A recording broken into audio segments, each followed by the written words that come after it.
What's going on, guys, and welcome to episode 203 of Hashtag AskGSM here today for October 18th, 2017. I'm Graham GSM Matthews. Hope you guys are doing well. And real quick, before we get started with today's set of questions, and we got a lot of good ones, too, ahead of TLC on Sunday, one real quick announcement I do want to make. This past week on Twitter, I did reveal that for the first time in 4 years, my radio show, Wrestle, Rant Radio, is now available on iTunes. I've been getting this forever, a lot of recommendations, suggestions, get it on iTunes. For the longest time, I either didn't want to pay for it or couldn't find a viable option to do that. And finally, I have done it. I'm doing it through Podbean. A lot of other podcasters I know are doing the same thing. I don't know why it took me so long to figure that out, but I got it up this past week. The uploads are not yet complete.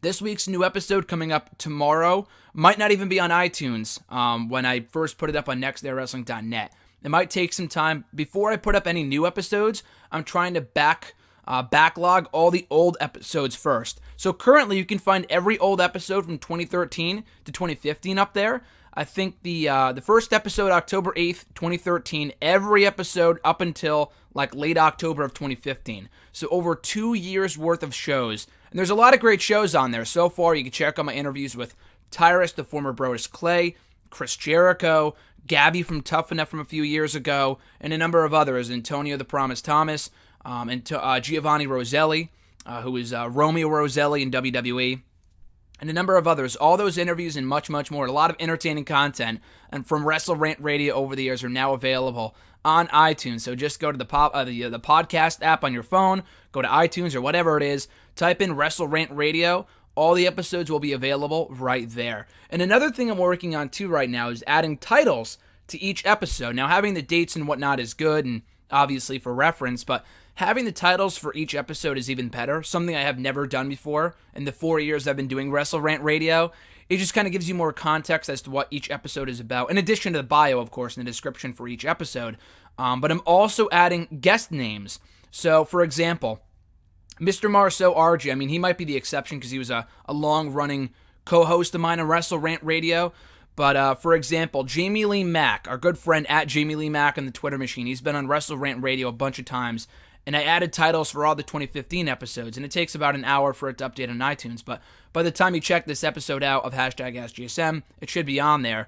If you go to iTunes and type in Jamie Lee Mack, his episode of Wrestle Rant Radio from July of 2015 will pop up instantly. I'm pretty sure. I tried it this morning, so you could do that if you've ever been on the show before.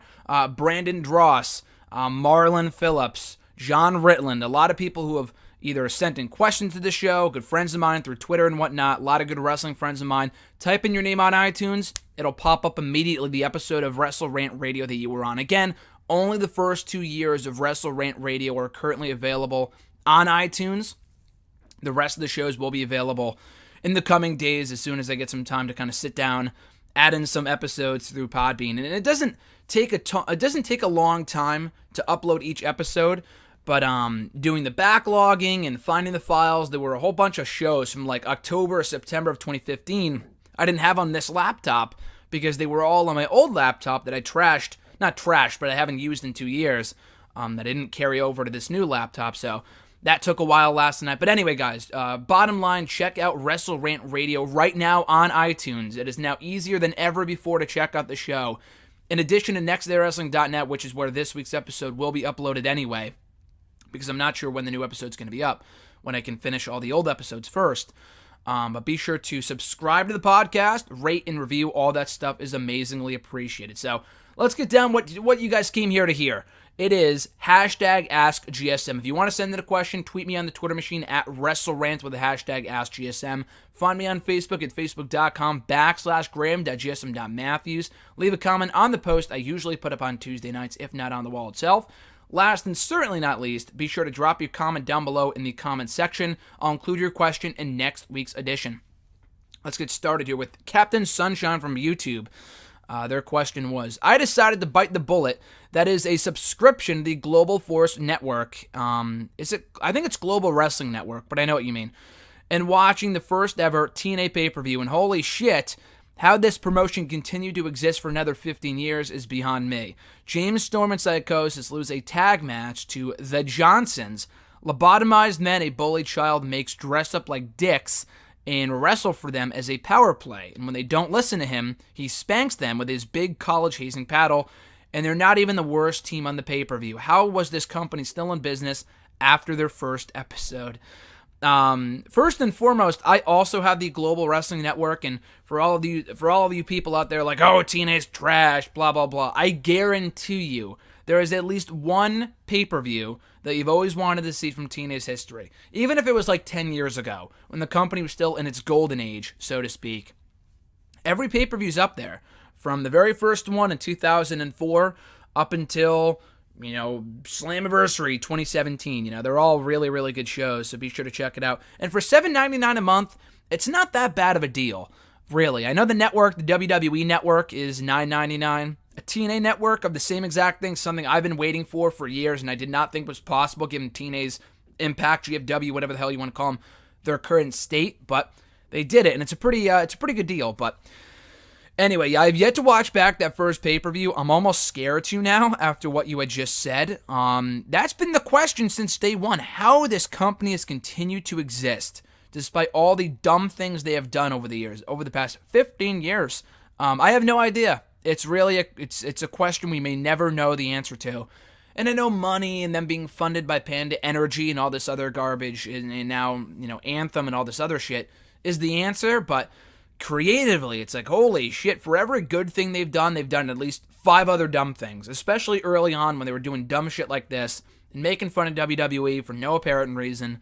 And I understand they wanted to be competition to WWE, but the stuff they would do is fucking trash. It was trash. So I do recommend the Global Wrestling Network, but I do not recommend watching back that first ever pay-per-view as described by Captain Sunshine here. Jeremy B from Facebook. Oh, actually, I'm my bad. I skipped over some YouTube questions. Let's pull those up real quick. I just don't think I copied them into the document. I must have forgot. But I do know that Elena the Y and Brandon A sent in questions too. So we'll start with Elena's. Elena's question was, how come the Shield is already back with Sierra Hotel, India Echo, Lima Delta, the Shield? That theme and combat fatigues on Raw instead of the TLC pay-per-view that's built around the Shield is finally back. I thought the pay-per-views were supposed to get these moments to uphold their selling point. Then again, I guess pay-per-views don't actually exist for WWE anymore since they're more network specials, and I'm not the one tasked with trying to fill out 70 hours of content of weekly television, so perhaps I'm not in the position to judge. It didn't really bother me. I also thought they would wait until the TLC pay-per-view to do the theme and the attire. It doesn't really bother me. It was more of a minor gripe of mine. But I thought it was really cool. You would think that at the same show where they debuted that theme in TLC 2012, that was where they would bring it back. But I thought it was a cool moment. I enjoyed it, them wearing the vest and whatnot. So it didn't really bother me too much. But you would think they would have saved it for a pay-per-view to make it feel like a bigger deal. But them interrupting Kurt Angle on Raw and getting a big pop out of it, it's hard to blame them, but I definitely see where you're coming from. I'm more of a traditionalist, too, that they should wait for the pay-per-views to do big stuff like that. And it's only a theme song and attire, I understand that, but for something that we haven't seen in over 3.5 years, you would think they would have done a better job of waiting it out and holding out until the TLC pay-per-view to deliver on that. At least we're getting it at all, is my thing. At least we're getting the Shield theme and the attires at all. There was a question. I figured we would get the theme at TLC. I didn't know if we would get the attire, because they've all been doing their own thing for so long. I thought those days of, come and gone, but thankfully not. Brandon A. from YouTube, in honor of the month of October, some of the questions this week will be somewhat graphic.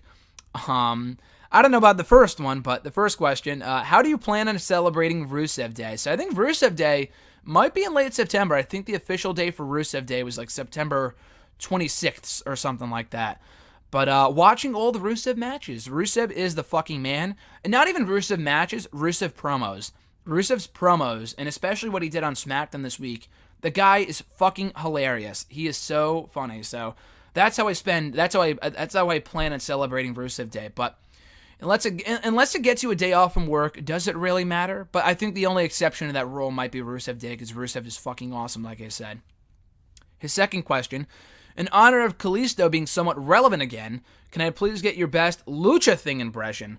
Speaking of which, should he never do his finisher again from the top rope? I thought his spine was going to rip through his skull after he landed on it after he landed on Enzo last week, or at least broke his tailbone, or at least break his tailbone. I mean, if he did it from the top of a ladder and didn't hurt himself at TLC 2015, I see no reason as to why he shouldn't do it off the top rope. You might have been the only one that noticed that. I didn't see anyone else complaining that, oh my God, he could have got himself hurt or Enzo hurt. He does it pretty well, the Salida del Sol. So I'm gonna say have him continue to do it off the top rope. I think he's doing a fine job. I mean, again, I'm not a wrestler, so maybe it does hurt and we just don't know about it. But from what I've seen other people say, which is pretty much nothing about the subject, I would say there's no issue here. The best Lucha Thing impression, I mean, I could never measure up to what Kalisto did on that on WWE Draft Night last year, so I'm not even going to attempt to do that.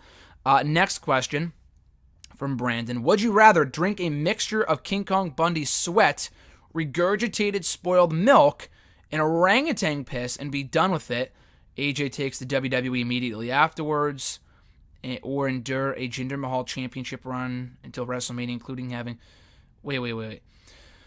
I'm trying to think what he's... Where's the rather here? So he's saying, okay, I'm going to read this one more time. Drink a mixture of King Kong Bundy's sweat, regurgitated spoiled milk, and orangutan piss, and be done with it.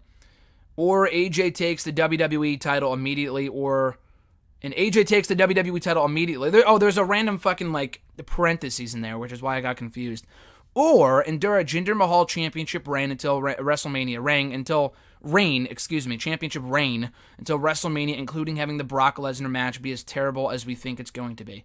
Hey, I take the first option. I take the fucking first option with drinking a mixture of King Kong Bundy's sweat, regurgitated spoiled milk, and orangutan piss, and be done with it. I would much rather do that than endure another day of Jinder Mahal as WWE champion. But hey, that's just me.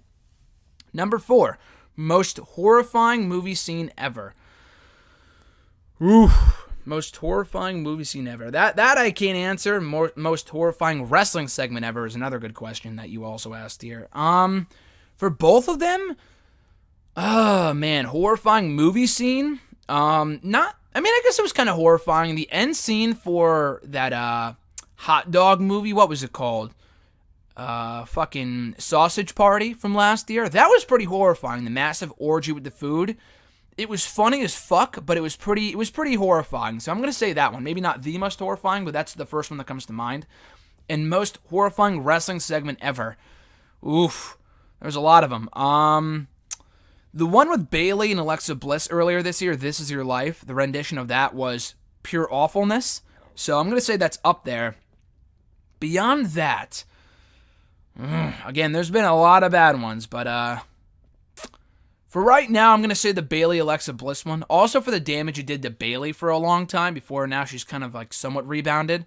But that was pretty bad. That was an awful television segment, and it was also very bad for Bayley too. So I'm going to say that one for right now. Again, I can't come up with... I'm sure there's more, but those are the ones that come to mind. And also, you know what? I'm also going to say this too. It was from that the Jerry Springer show they had on the WWE Network a few years ago. I didn't know about it before I saw it on that show, which is probably for the better.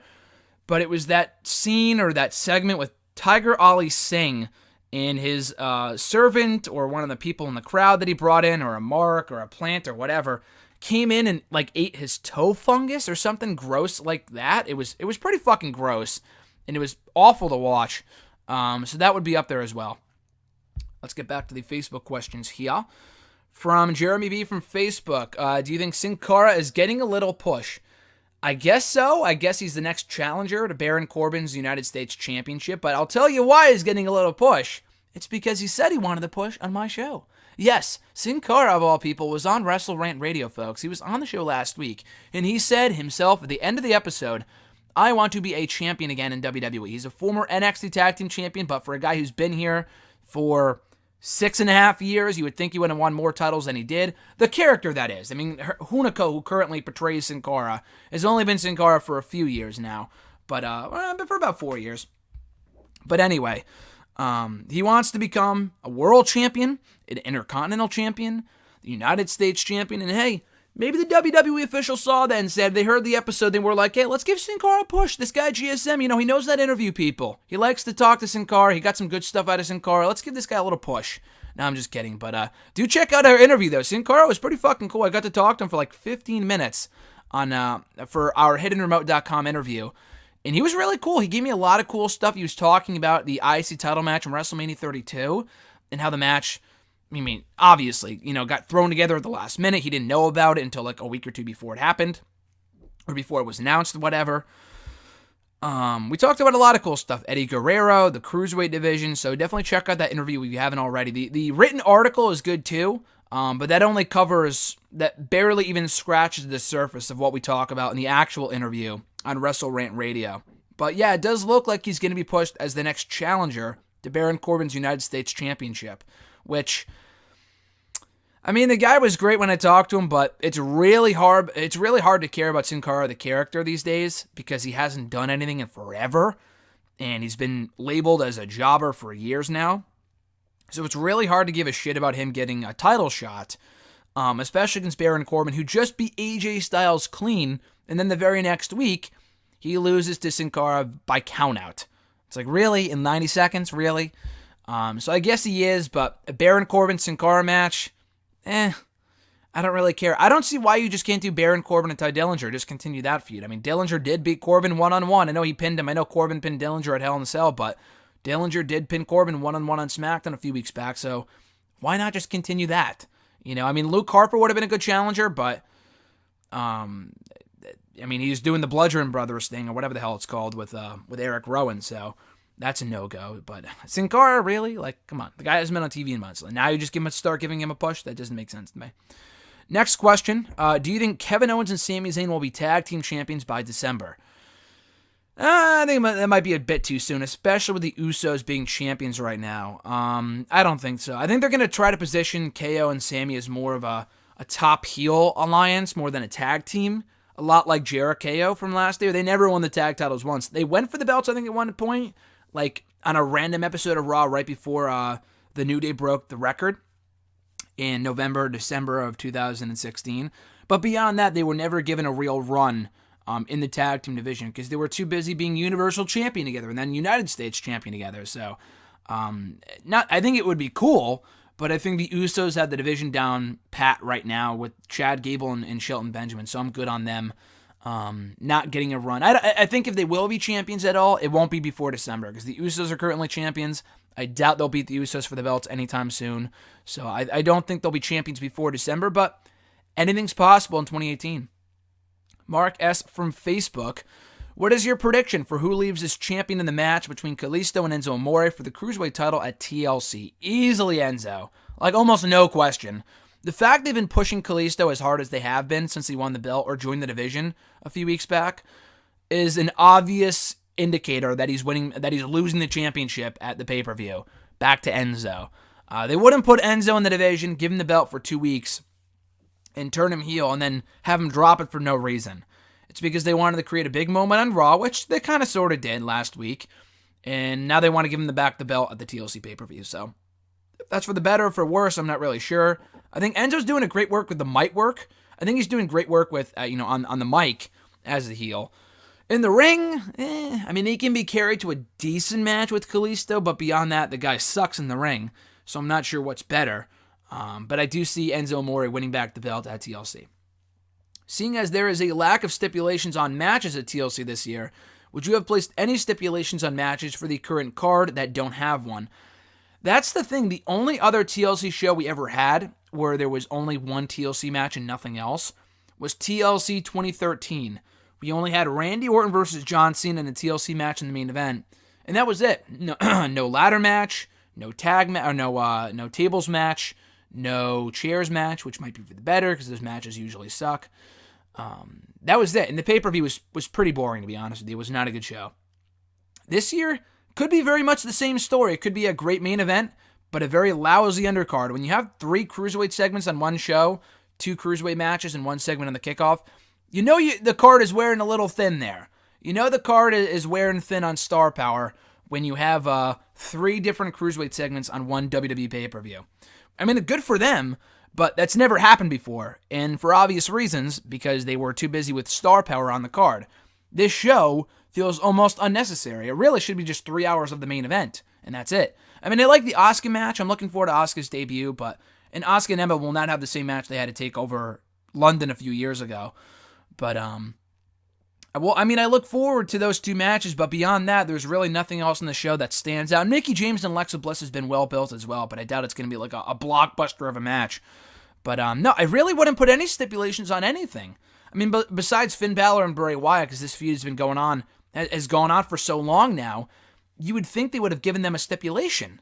Like, why would you have another singles match between these two guys? We've already seen them do singles, we've already seen them go one-on-one in standard singles competition, like 3 fucking times. Why wouldn't you at least give them, like, a chair stipulation or something like that? Even though the match might not be good, but it would at least make sense to give them a stipulation. I thought that was the whole reason why the fucking feud continued to begin with, was to blow it off in a stip match at the TLC show. None of these matches feel like real rivalries, even the fucking Shield match.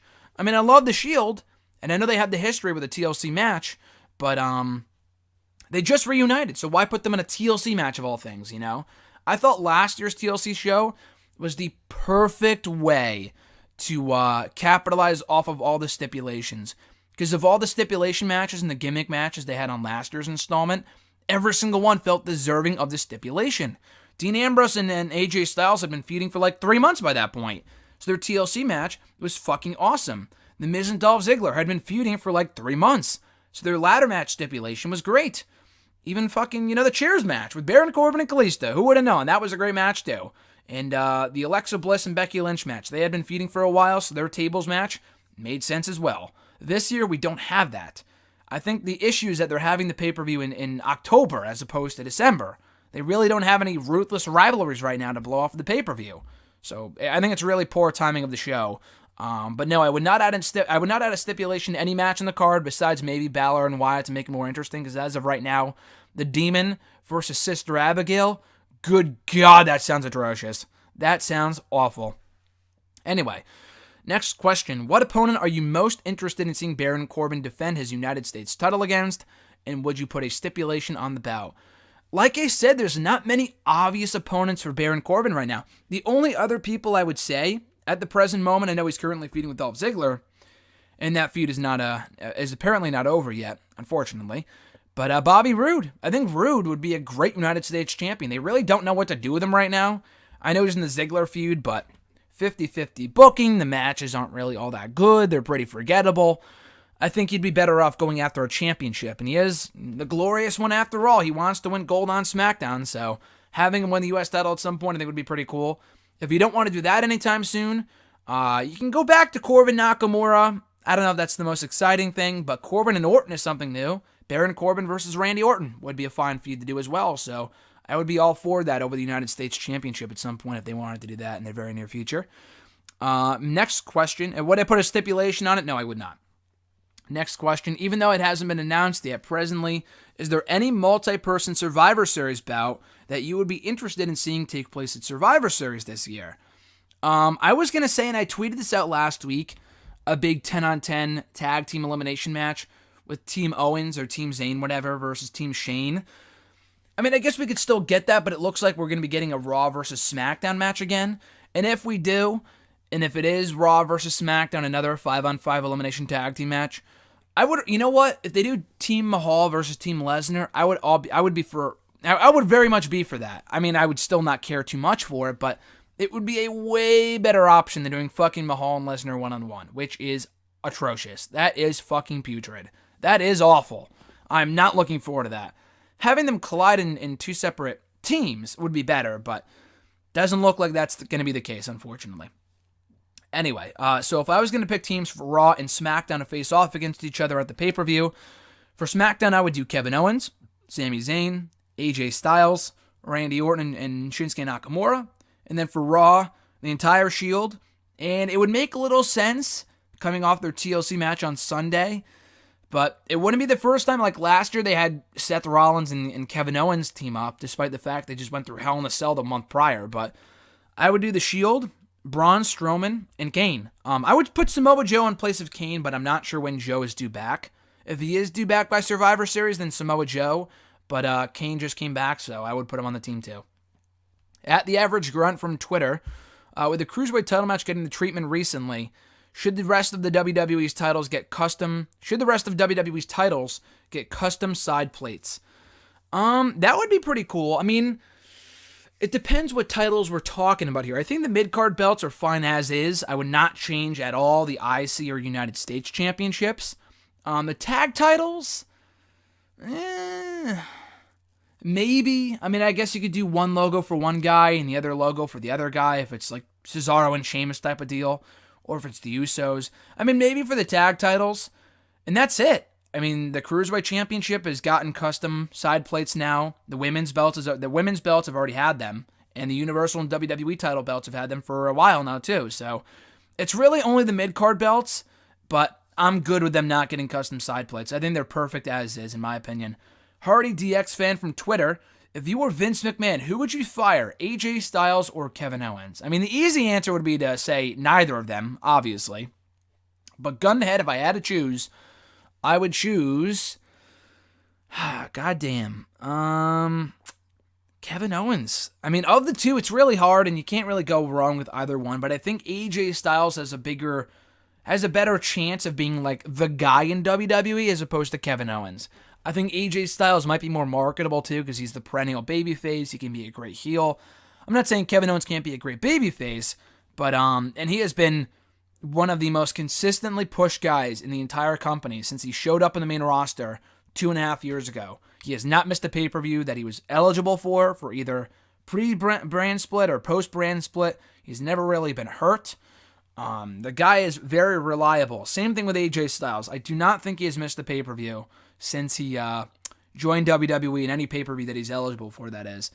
So, anyway, I would fire Kevin Owens. I think AJ Styles has a better chance of being... I mean, I think AJ might be a bit older, but I do think AJ has a better chance of being like the guy to build their company around as opposed to Kevin Owens. Next question, do you think it's weird that The Undertaker isn't considered on WWE's Mount Rushmore of Hulk Hogan, The Rock, Austin, and John Cena? Well, speaking of the guy, The Undertaker was never really the guy. He was never really the top dude in WWE. Hogan was, Rock was, Austin was, Cena was. Taker never really was. So I could see why he was not considered or is not... I mean, I could see why people would put him on their Mount Rushmore because he is the everlasting figure in the WWE. If you think of WWE, most people think of The Undertaker. But beyond that, he was never the guy the company built around. So I'm not surprised, and he's not on my Mount Rushmore either. That would be my Mount Rushmore as well, excuse me. I would put maybe San Martino on there, maybe in place of Rock or Austin, maybe in place of Rock. Because if I had to choose the face of the Attitude Era between Rock and Austin, I would go with Austin. But Rock is up there as well, obviously. But I would put Hogan, San Martino, Austin, and Cena. And Roman Reigns, just kidding. But that's probably why he's not on most people's Mount Rushmore, because he was never the guy in WWE at any point during his 27 years in the company. At RJ_Marceau. Mr. Marceau's got a couple questions here. First one being, is the fact that only 2 titles are being defended hurt the TLC card, or is it just a lackluster card in general? Yeah, I mean, kind of both. We only have 2 championship matches. The Cruiserweight title match, Enzo and Kalisto again, woo, and Alexa Bliss and Mickie James, which again could be good, but it's not like I'm eagerly anticipating that match. The world title is persona non grata right now, with Brock Lesnar not due back until Survivor Series. And then the IC and Tag Team Champions are both in the main event without defending their titles. I would have taken Miz out of the main event and put him... I know he's been kind of like the person they built this entire program around in the last month with the Shield, but it really should be him and Jason Jordan part 2 at the pay-per-view, because they kind of had some unfinished business from the No Mercy pay-per-view. And it would also give us another championship match. But the card is just kind of lackluster. I mean, Sasha Banks and Alicia Fox again on the kickoff show speaks for itself. The fact we're getting a Cruiserweight tag team match with nothing on the line, I'm sure it's going to be a well-wrestled match. I love all 4 guys in the match, but who could really care? Who could really care about any of that match there? They've tried to further the feud on Raw with Kendrick and Gallagher and Alexander and Swan, but I don't think it's going to make a difference. Kalisto and Enzo part 2, whatever. Balor and Wyatt, holy shit, that should be awful. That sounds fucking terrible. And their match in No Mercy, I didn't really care too much for either, and they had a good match, but Sister Abigail versus the Demon. Holy shit, put me out of my misery right now, please. Please. That sounds atrocious. But, yeah, it's just a lackluster card. Really just a lackluster card. And again, the two main matches selling that pay-per-view for a lot of people is the Asuka debut in the main event, but they put all their star power in one fucking match. There's no surprise the rest of the card sucks. So that's why the card is lackluster, because they put all their top stars in one match in the main event. Cena's gone, Brock Lesnar's gone, so you have no other big matches on the card. It's no mercy. Like, No Mercy had John Cena versus Roman Reigns and Brock Lesnar versus Strowman. But you take Cena away and you take Lesnar away, this is what you're left with, unfortunately. And I'm not sure if that's a knock on the Raw roster, or they should just do a better job of spreading out the talent in the show. I don't really know. I know Joe's out currently, and they could really use Joe, but I mean, the Shield's a great idea. I'm loving the Shield reunion, but putting your top three baby faces when Cena's not there in one faction might not be the smartest decision. But anyway, the card is pretty lackluster. Maybe it'll exceed expectations. Maybe it's going to be a great show. As of right now, I don't foresee it being one. I don't see Kalisto and Enzo having an instant classic on the undercard, but I guess we'll see. And his second question, thoughts on Lio Rush. I thought he had a really good debut last Wednesday. I thought that was a great way to handle him. And also, him and Velveteen Dream are former tag team partners on the indie circuit from many years ago, so it's no surprise they had chemistry together. But, no, I thought he fared well. I thought he really fared well. He's got a lot of potential. If you've ever seen any of his matches, and I would assume you have not, RJ, but if you've ever seen any of his matches on the independent scene, and Ring of Honor specifically, the guy is fucking good. He is really, really good. He won Ring of Honor's Top Prospect tournament last year, and he had a lot of good matches over there with a lot of good people. And I do think he has the potential to be a real superstar in NXT if they can build around him in the future. Now, there's a lot of talent down there at the moment. He might not be NXT champion tomorrow, but even if he's losing, sure, he lost his debut match, but a lot like Bobby Fish and Kyle O'Reilly, the guy looked great in defeat. He had a great showing, despite the fact it was only a few minutes long. But still, I thought he had a really, really good debut, and I think he can be something in this company. And if that wasn't cool enough, fucking Topanga from Boy Meets World commented on Twitter that she watched his match and said congrats. Now that's cool. Bring in Topanga for a takeover, please. Hashtag book it. That would be amazing. Anyway, at Scarlet1 from Twitter, Jinder Mahal has said that he wants to defend the WWE title against John Cena at WrestleMania. Do you see this coming true? Honestly, it might.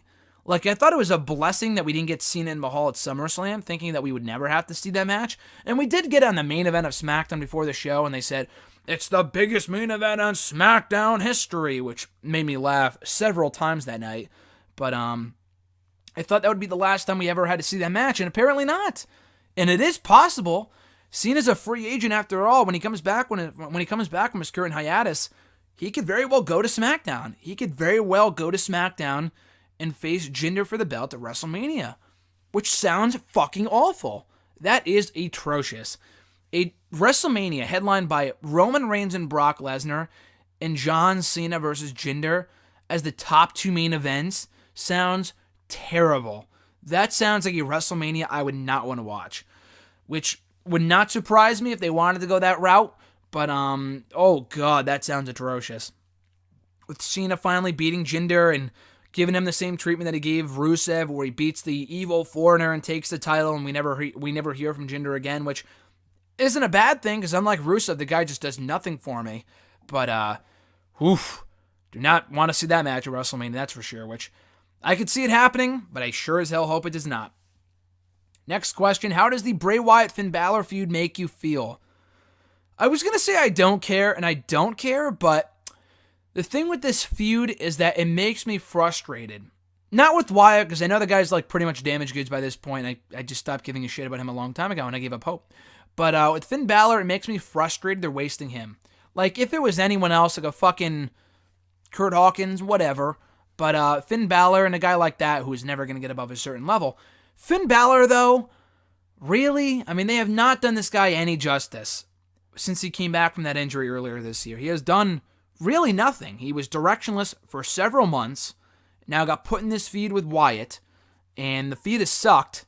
And the most recent match was pretty good. The other 2 or 3 matches were not that good. And I'm sure Sunday's match won't be that good either. So it frustrates me that they're wasting Balor and they're damaging him through this fucking feud. So I would say it's got to end on Sunday.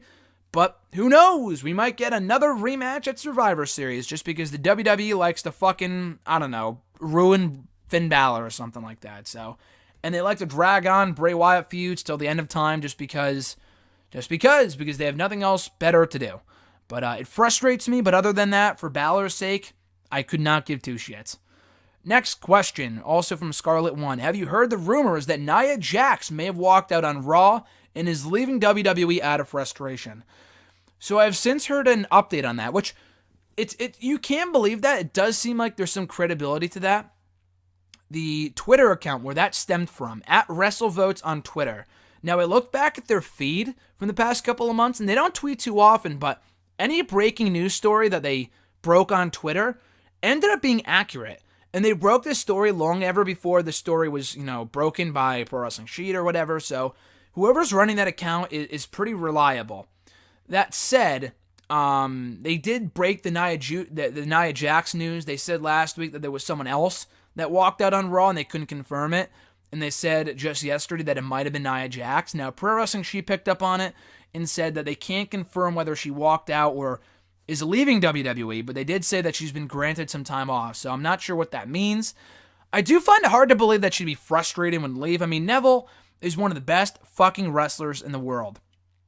I think with Neville, he knows that there's a future for him outside of the WWE, henceforth why he probably wants to leave and have success elsewhere. I think he quit way too soon. He probably should have waited a little longer and seen if they were going to push him at the heavyweight division, or if he knew that they weren't going to, it's probably better just to leave now. But Neville's different because he's been there for a few years. He knows how it works. Nia Jax has been on the main roster for a cup of coffee. And she's also not really that good. What the fuck does she have anything to be frustrated about? Why would Nia Jax be mad about anything? Sure, she has not won a championship. Ooh, who cares? Like, she's been protected in every single match they've had her in. She wrestled at WrestleMania. She went for the title at No Mercy. And she's rarely been pinned. She's not jobbing out in main event. So why would Nia Jax be frustrated about anything? I guess you could say the same thing about Neville, like he was champion for a year. And I get that, but Neville is too good to be denied. Neville is fucking amazing. Nia Jax is not. She's just starting out. She's The Rock's cousin. So I find it very hard to believe that she would just up and quit. So I really do believe that it was more about something family related and she had to take time off for that. I find it very hard to believe that she just walked out. But then again, she has yet to deny any of the rumors on Twitter. So maybe there is something to that, but I don't know if she's quitting per se. I mean, I wouldn't shed a tear over it, but I find that very hard to believe that she would just quit out of frustration. She might have walked out for some other reason, but if she did leave, if she did quit, which again I'm not buying just yet, but if she did leave out of frustration, that's got to be the dumbest thing I've ever heard. Because again, she's not that good. It's like Tamina walking out. It's like, who cares? You've been here for 7 years. Like, Tamina has more of a reason to walk out than fucking Nia Jax. Tamina's been here for 7 years, has never won a single title, nor should she have. But she's also not really that good. And she has to know that they're never going to do anything with her. So if anyone has any, reason to quit, it's Tamina, not Nia Jax, who's been here for a cup of coffee, isn't that good yet anyway, and is The Rock's cousin. Why would you need to quit? At E13A, have you seen the glitches for WWE 2K18? I've seen a lot of viral tweets on Twitter with the glitches. They're pretty damn funny. Hopefully by the time I get the game for Christmas. And I don't play the games a lot. Usually I only play them a handful of times. I hate to say it, but I do. Hopefully by the time that I get the game, those glitches will have been worked out. But then again, the glitches sometimes are the best parts about the game because they're so damn funny and people capture them and they put them on Twitter. They're really funny to watch. But I have seen the glitches and it's just ridiculous. They're very funny and every game has glitches, but it seems like 2K18 has had more than any other in recent memory following its release. Have you heard about the Ryback's latest claim where he implied female wrestling fans have mental issues? Yeah, I didn't hear the full excerpt of the show where he talked about that or read the full thing until you sent me the link. I saw it on Twitter, and I like Ryback, but it's like, come on, dude, that's a real dumb thing to say. So he might have just said that. I don't know if he dated a fan in the past. That's probably why he said it. And he didn't just say, he did say that it's probably not good for wrestlers to be dating fans because all they'll ever talk about is like their matches and being a fan of them, all this other shit, just being a mark, which is probably true. But he did go on to say that all wrestling fans, all women wrestling fans, are mental. He did outright say that. So I'd have to hear the rest of the podcast. I'm not going to jump to conclusions. I didn't hear the podcast. I don't really want to, but it was pretty ridiculous when I heard that because I'm like, I mean, he says a lot of shit, it seems like, just to get himself in the headlines, but don't know if I can agree with that. I mean, hey, you know what? I'm not going to pin this on females. There's a lot of wrestling fans that are fucking mental. When you wish death on someone, or, I mean, again, I don't want to pinpoint female fans, but it seems like there's a lot of female fans that call the wrestler, the male wrestlers like daddy and shit. Like, what the fuck? Like, sometimes I'm embarrassed to be a fan when I see that shit on Twitter and whatever. And I think it's more so like on Tumblr and Instagram and whatever. But hey, male fans aren't out of the woods yet either. I mean, with stuff like, wishing death on people and, stalking women's wrestlers. Hey, they have mental issues every much as the females do. So let's not discriminate here between females and male wrestling fans. And then they're all the same. Not everyone, but hey, not only female fans have mental issues too, buddy. Male guys do as well. So let's not discriminate here, like I said. Anyway, next question from also from @E13A. Did you see this man? It was he linked me to a tweet from the Total Divas Eps Twitter account where it was from the fight on Raw this past week backstage when Rollins, Ambrose, Cesaro, and Sheamus were brawling. And there was this guy like protecting his dolls at all costs. I thought it might have been a running gag. I don't remember seeing that guy before. It might have been a one-time thing, but I did see that when it aired, which is rare for me. I very, very rarely pick up on like small stuff like that, but I was watching very intently to this match during the steel cage match on Raw this week. And I did see that. I thought it was funny. Like the little stuff like that sometimes make, those kind of segments backstage. There's always going to be people in the back like making dumb faces or doing dumb things. Just to get attention on TV. But I thought that was funny, though, too. At Mr. Singleton16, what food do you eat when you sit down and watch wrestling? Very good question. Kind of an out-of-the-box question, but I like it, because I'm a big food eater during wrestling. You can ask RJ. I've watched many a show at his house, and brought food with me. Every single time. I don't think I've ever been to his place. Not his house, but his dorm on campus. A few years ago when we would watch like the pay-per-views together and NXT and Raw together, we would I would always bring food over to his place. So you can ask him. He probably remembers better than I do. If I order out, I always order a chicken sandwich with nothing on it and garlic bread. That's what I enjoy. Sometimes fries too, depending on whether it's a Big Four pay-per-view. But more often than not, if it's like Wrestlemania, I'll get a chicken sandwich, large garlic bread, and fries sometimes as well, or mozzarella sticks. But that's only from the place that was from around where our school was, so I can't really get that now. But I guess I can go out to the Subway, like a sub shop or something, before an upcoming pay-per-view like Survivor Series and order something before we watch the show, especially if it's 4 hours long. Otherwise, during Raw and stuff, it's more difficult now because now more than ever, at any other time during my wrestling fandom, I'm busy during Raw and SmackDown, so I'll either watch it on my way home from class, or I will catch up when I get home. Very rarely am I sitting home watching Raw or SmackDown live while eating something, because by that point I've already eaten dinner, and usually, let's say I'm watching Raw or SmackDown live, okay, and I've already eaten dinner. I ate dinner like hours ahead of time, hours in advance, whatever, and I'm looking for something to eat. Aside from like the chicken sandwich, like I mentioned earlier, for like special occasions, usually bag of chips is my go-to snack. Fucking love chips. Whether it's mostly salt and vinegar, but the Lay's is good. Pringles are good. I never really eat Pringles during like a wrestling show, but more so like the big family bags of chips, family-sized bag chips. Are meant for families, but I'll eat them myself. Maybe not all in one sitting, but I'll eat the bags of chips. I do enjoy those. Potato sticks are good. Cheez-Its, those are more so for like NXT, but I do enjoy eating Cheez-Its. And also soda too.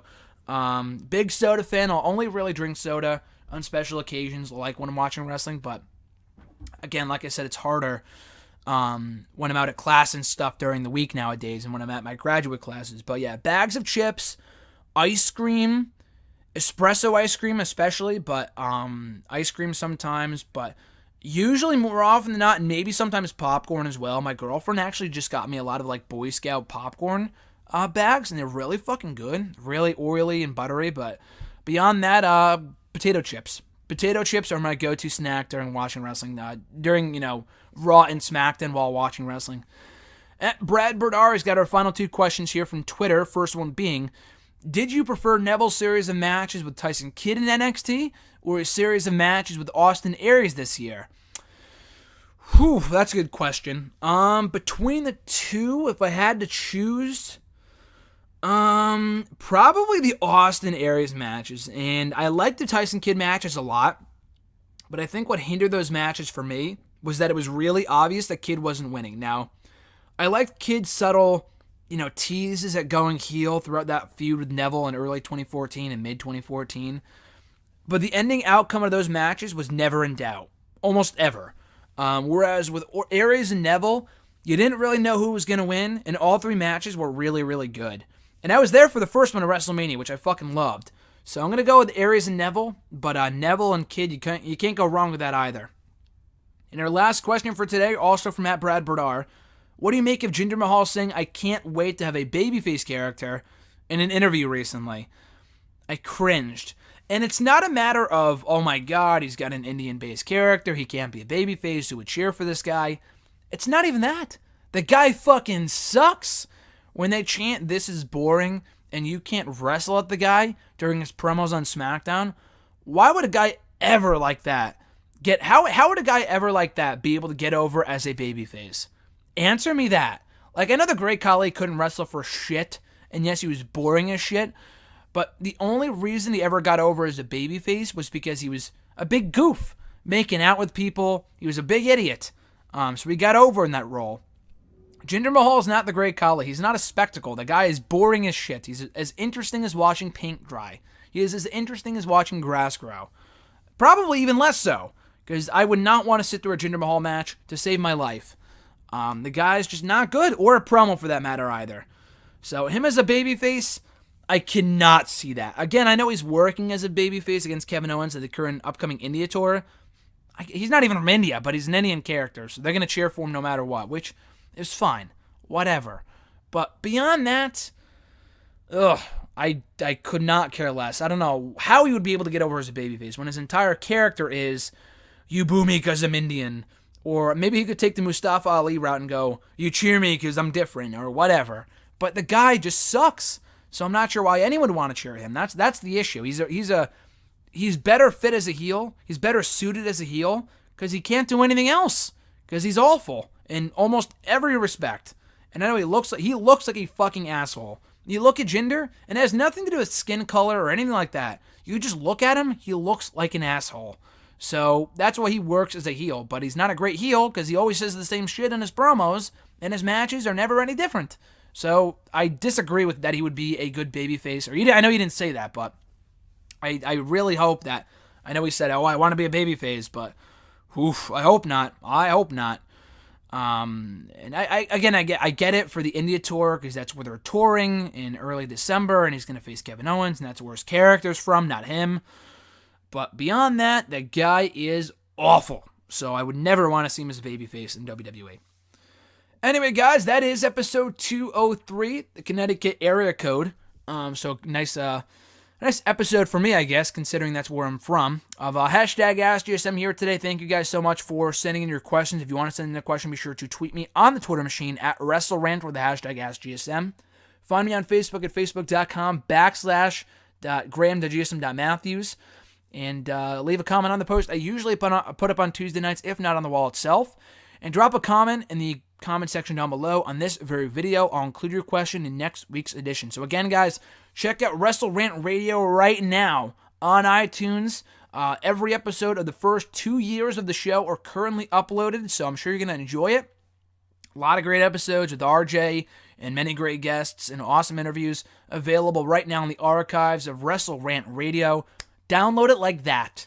right at the ease of your fingertips. Never before has it been easier to listen to Wrestle Rant Radio. So what are you waiting for? Check out the show right now in the podcast app, on iTunes, wherever. Search Wrestle Rant Radio. You will find it. New episodes available every single Thursday. Like I said, the new episode should start at some point. Maybe not this week, but in the next couple days once I get all the old episodes up there first. But once again, guys, be sure to like the video, drop a comment, share the video, and subscribe for more daily content. I'm Graham Giason Matthews, and I'll catch your ass down the road.